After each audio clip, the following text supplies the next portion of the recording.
This drone here will actually help collaborate with all the classes, so our agronomy class, our animal science class, and our drones class. So we'll have all of those opportunities, hands-on opportunities for precision agriculture to green acres.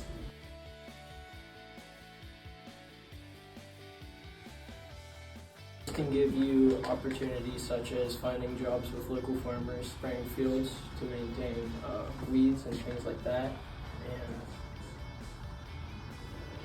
finding deer. If you killed a deer and you can't find your deer, you can use it to locate dead animals, things like that.